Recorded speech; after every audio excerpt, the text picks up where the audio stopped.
सी गलतफहमी में रह जाओ। अगली आने वाली पीढ़ियां भीख मांगी नहीं मिलेगी, मजदूरी नहीं मिलेगी। दो चीज थी आपके पास, एक आपकी खेती और दूसरी आपकी मजदूरी।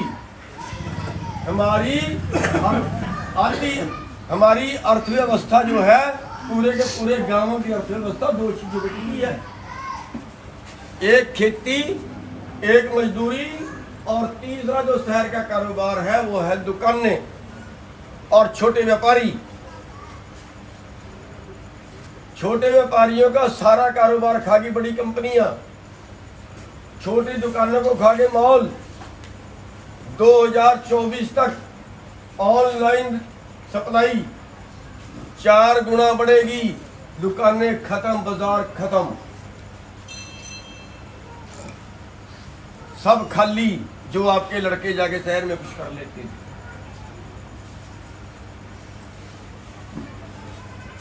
पूरे का पूरा मंडियां खत्म, पूरे का पूरा देश का व्यापारी खत्म। आपकी सारी खेती का कारोबार करेंगे अंबानी अडानी जैसे लोग, और फिर अकेले किसान का नहीं, फिर पूरा देश उनसे मोल लेके खाएगा, पूरा देश, और उनकी मर्जी है आपको किस भाव में देंगे। याद रखना, भूख से करोड़ों मौतें होंगी, भूख से। आज जहां 20 करोड़ लोग भूखे सोते हैं ना, वहां ये संख्या बढ़ के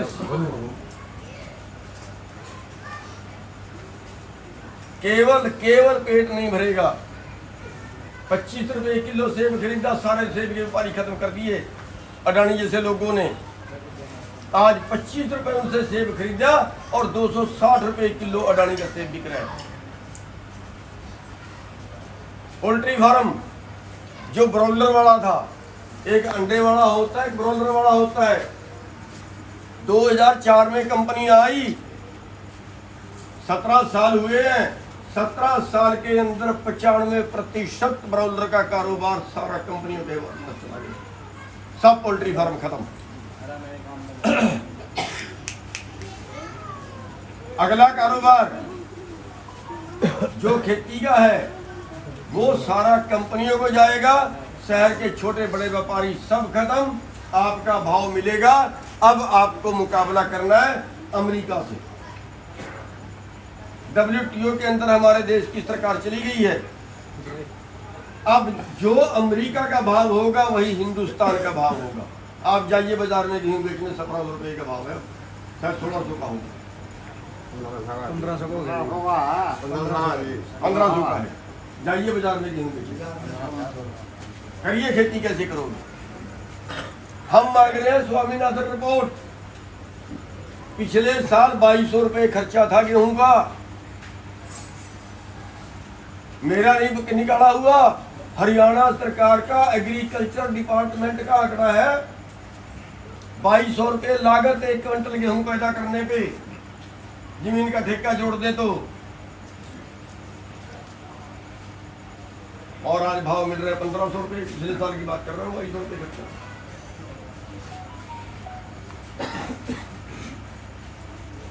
सारे का सारा आपका मुकाबला है अमेरिका के साथ, और अब यहाँ का यही होगा। जो अगली पॉलिसी आ गई, तो अब वो कहेंगे तुम नहीं खेती कर सकते, और छोड़ के भागेंगे, और हम करेंगे भी क्या, टक्कर मारेंगे। कौन भाई 1500 रुपए में खेती कर लेगा, सरकार तो भागी खरीद से। कौन 1500 रुपए में गेहूं बेच के खेती कर लेगा। अब इन्होंने यहाँ पे कई हजार एकड़ के प्लाट बनाने का प्लान बना लिया है। अगली पॉलिसी एग्रीकल्चर में, खेती में कंपनियां, वो कहते हैं तुमने जमीन के पानी में कर दिया, आपके पास तो खेती करने नहीं आती। आपके गांव में 500 ट्रैक्टर हैं, आपके गांव में तो 20 ट्रैक्टर खेती कर सकते हैं, 500 के लिए आपने। छोटी जोत में खेती नहीं होगी। अब वो 2000-5000 एकड़ के प्लाट बनाएंगे। अब आप कहेंगे कैसे बना देंगे। अब वो ऐसे बनाएंगे भूमि बैंक बना दिया। आपके गांव में 10 लोगों को 1-1 किला, 2-2 किले बेचने हैं, सरकार का गेम खरीदेंगे। दूसरे गांव में, तीसरे गांव में, पूरे हरियाणा में जो भी बेचेगा उसकी सरकार खरीदेगी और फिर उस सारी को एक जगह इकट्ठा कर दिया जाएगा। बन गया 5000 एकड़ का प्लाट और फिर उस 5000 एकड़ में कंपनी खेती करेगी। अब 5000 एकड़ में कंपनी खेती करेगी तो आप उसके बराबर में 5 एकड़ में खेती करोगे, उस 5000 वाले से कैसे मुकाबला करोगे बताओ? आप कपास बीजते हो, हाथ से चुननी पड़ती है। अगर अमेरिका कपास बीजता है, 5000 एकड़ का प्लाट एक ही जगह पे है, मशीन आती है, सारी बच्चों को देती है, बर्नर बनाती है, पीछे डाल देती है, दूसरी मशीन उठा के ले जाती है। क्या आप काम का खर्चा बराबर हो गया? उनके पास 10 वर्ग किलोमीटर की एवरेज है, किसान की 10 वर्ग किलोमीटर। 50,000 एकड़ भी है एक ही आदमी के पास। वो कंपनी, वो बिजनेस है उनका, यहाँ रोजगार है खेती। इसका मतलब सीधा सा है कि आने वाले टाइम में खेती तबाह। अपने इंतजाम कर लो, खेती तबाह, यहाँ की मजदूरी तबाह। आज मजदूरों का क्या हाल है? जो आपके लड़के मजदूरी करने जाते हैं ना शहर में, 6000 रुपये, 7000 रुपये, 8 तो किसी को मिलते हैं और 11 घंटे काम करवा रहे हैं। जो खड़े हैं बहुत से जाते होंगे इनमें, 11 घंटे काम करवाते हैं और 8 घंटे काम करने का 9,500 रुपये रेट है। 14,000 रुपये बनना चाहिए 11 घंटे काम करने का, 12 घंटे काम करने का। लेबर लॉ भी सारे तोड़ दिए। अब कितना ही टाइम काम करवाए, कोई रोक टोक नहीं है। यानी जहां 14,000 मिलने थे वहां 7,000 मिल रहे हैं। ना न्यूनतम भाव, ना न्यूनतम मजदूरी, दोनों चीज थी बस गांव के पास, दोनों छीन ली गई। कोई रास्ता नहीं है आपके पास। आपके पास 2 रास्ते हैं बचने के, 2। बच सकते हो लेकिन आप बचना नहीं चाहते। आप खुद आत्महत्या करना चाहते हैं, खुद बचना नहीं चाहते। बच सकते हो, अभी भी बच सकते हो। एक रास्ता हमारे पास आंदोलन का है जो हम लड़ रहे हैं, बस इसको बचा के रखिए। हमने किसी पे अटैक नहीं करना। पुलिस ने हमारे सिर फाड़े तो सारे देश का खून उबला, सारी दुनिया का खून उबला। लेकिन अगर हम उनके सिर फाड़ देते तो फिर हमारे खिलाफ भी ऐसे खून। इसलिए हमने हाथ नहीं उठाना। आंदोलन है, हम उनके सारे जुर्म सहेंगे, हम उनके सारे अत्याचार सहेंगे ताकि उनकी आत्मा हिल जाए, देश की आत्मा हिल जाए। इस आंदोलन को बचा के रखना। इस आंदोलन को आप मुहारा ना हो, जैसे जाट आंदोलन आप मुहारा हो गया था। 30-35 हमारे लड़के मरे थे, आज कई कैद काट रहे। इस आंदोलन को बचा के रखना और बच्चे से लेके बुजुर्ग तक इस आंदोलन में झोंक दो। इनकलाब जिंदाबाद, इनकलाब जिंदाबाद। जैसे डूमना इकट्ठा होता है ना, एक मक्खी को भी छेड़ दो, सारी की सारी टूट पड़ती है उसको। है तो मक्खी इतनी लेकिन खुदा के रख देती है। आप तो आदमी हो, इंसान हो। अगर हम सारे इकट्ठे हो जाए, इनका फूस उठा देंगे। किसान मजदूर एकता जिंदाबाद, जिंदाबाद। दूसरा, जो सबसे बड़ी गलती करते हो और आगे करोगे, रुकोगे नहीं, वो है हमारी वोट की गलती। हम उन लोगों को वोट देते हैं जो हमें हमारी जड़ काटते हैं, जो हमें हमारे खिलाफ नीतियां बनाते हैं। किसने बनाया ये कानून? आज हमारी 60% से 10% पे हम आगे कमाई में, देश के वर्गों के कंपटीशन में। किसने बनाई नीतियां? हमारे खेती के व्यापार के बेचने के कानून किसने बनाए? हमारी आगे खेती को कंपनियों को कौन देने जा रहा है? हमारे नीतिकार। नीतिकार किसने बनाए? नीतिकार चुने आप लोगों ने। आपने वोट डाली, आपने सरकार बनाई और वो बनी बनाई सरकार कंपनियों ने खरीद ली। आपने सुधार कोई नहीं किया। अब भी जब हम कहते हैं ना, अरे अपने बीच से पंचायती कैंडिडेट कर लो, मारो जुत्ते को खड़े हो, क्यों नहीं की सरकार दोबारा से बनवा रहे हैं? हमारे बीच में आते हैं, फिर मारा पाते हैं, फिर अरे हमारे सामने कत्ल किए हमारे। भजन लाल है, उसने गोलियां मारी, बंसी लाल है, उसने गोलियां मारी, चौटाल लाया, उसने गोलियां मारी। आते हैं हम, फिर ढोल बजाते हैं, फिर भूल जाते हैं पिछली फिल्म को। अपने बीच से आपको ईमानदार आदमी नहीं मिलता है। हमारे देश में जो पार्टी राज है उसका कोई संविधान नहीं है। पार्टी राज में वो कहते हैं हमारे तो पार्टी ने टिकट दिया है, पार्टी ने टिकट दिया है, हम तो पार्टी के हैं, जैसे पार्टी कहेगी वैसे करेंगे, जैसे पार्टी नीति बनाएगी वैसे हमें हम मिलाएंगे। व्हिप जारी करती है पार्टी के, आपको माननी ही पड़ेगी। कौन से संविधान में है? आप अपने बीच से पंचायती उम्मीदवार क्यों नहीं कर सकते?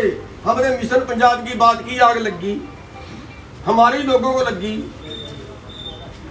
हमने मिशन पंजाब की बात की, क्यों नहीं छीन सकते उनसे राज? बना के दिखाइए ना, सैंपल करके दिखाइए ना, बदल के दिखाइए ना, नवी व्यवस्था खड़ी करके दिखाइए ना। कर सकते, क्यों नहीं कर सकते? हम मरने के लिए लगे हैं क्या? अपना ठिकाने के लिए लगे हैं क्या? आवाज दो, हम एक हैं। आवाज दो, हम एक हैं। हम तो जातियों में, धर्मों में बस इसी लड़ाई पे रह गए। हम जाट है, जाट को डाल लेंगे चाहे गधा हो, हम सैनी है, सैनी को डाल लेंगे चाहे कैसे ही हो।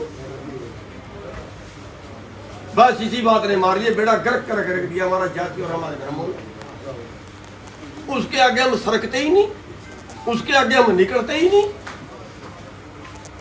बस यहीं पे हमारी राजनीति घूम रही है। ना किसी जाति वाले ने आपके घर बोरियां गिरी, ना किसी धर्म वाले ने आपके घर बोरियां गिरी।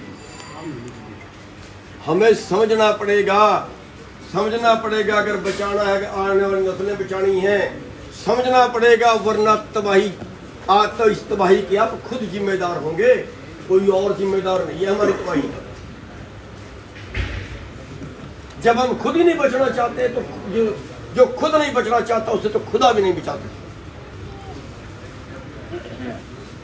तो साथियों, बस फिलहाल तो इतनी सी बेनती करने आए हैं कि ये आंदोलन, चाहे हम मरे चाहे हम बचे, लगे, जेड़े काटनी पड़े, गोलियां खानी पड़े, हमें तब तक लड़ना है जब तक हम ये आंदोलन जीत नहीं सकते। लेकिन हमने उग्र नहीं उड़ा है। हाँ, बड़े पे पार्टी के नेता भगा दो, लेकिन हमने वार नहीं करना किसी ने, हमने हाथ नहीं, हमने किसी को वार नहीं। दूसरा, 5 तारीख की रैली है मुजफ्फरनगर में, वहां पे हमने अपनी संख्या दिखानी है। और अभी करनाल के अंदर जो हाल हुआ, कसाईयों जैसा व्यवहार हमारे ऊपर किया गया, उसमें हमने मांग रखी है पुलिस अधिकारियों और प्रशासनिक अधिकारियों पे मुकदमा दर्ज करने की। हमारे एक किसान को लाठियों से पीट के मार दिया गया, उसकी गुद्दी में चोट थी, उसके पेट में चोट थी, जब नलाया सोजस थी, यहाँ पे गोला पड़ा हुआ था, हॉस्पिटल के सारे रास्ते बंद थे, कहीं जाने की जगह नहीं थी, रात को उठा के घर ले आए, रात को मर गए। हमने उनको मुकदमा दर्ज करने की मांग की है। घायलों को 2 लाख रुपए मुआवजा, और जो शहीद हुआ है उसको 25 लाख रुपए मुआवजा, उसके परिवार को नौकरी,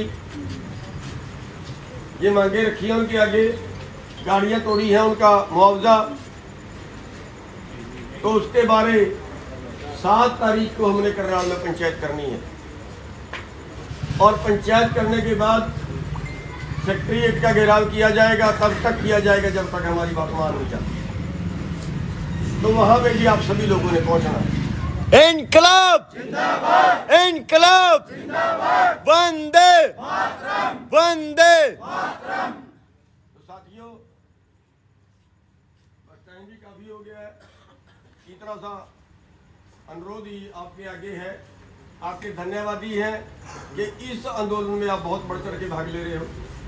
इस आंदोलन में आपका गांव अग्रणी भूमिका निभा रहा है, बहुत लंबे समय से लगा हुआ है, उसके लिए धन्यवादी हैं। लेकिन इसमें संतुलन बनाना, कभी ना होने देना और आगे इस आंदोलन में लगातारता बना के रखना, ये हम सब की जिम्मेवारी है।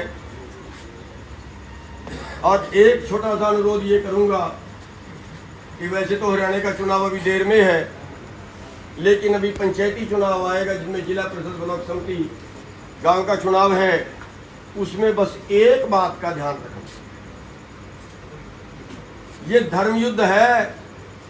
हम पूरी मानवता को बचाने के लिए लड़ रहे हैं, अपने घर के लिए नहीं लड़ रहे। जिस आदमी ने इस धर्म युद्ध में हमारा सहयोग ना किया हो, जिसने इस आंदोलन में भाग ना लिया हो, वो कल चुनाव में खड़ जाए, चाहे वो जिला परिषद का हो, चाहे वो ब्लॉक समिति का हो, चाहे वो गांव की सरपंची का हो, उसको वोट मत डालना, चाहे किसी को डाल दो।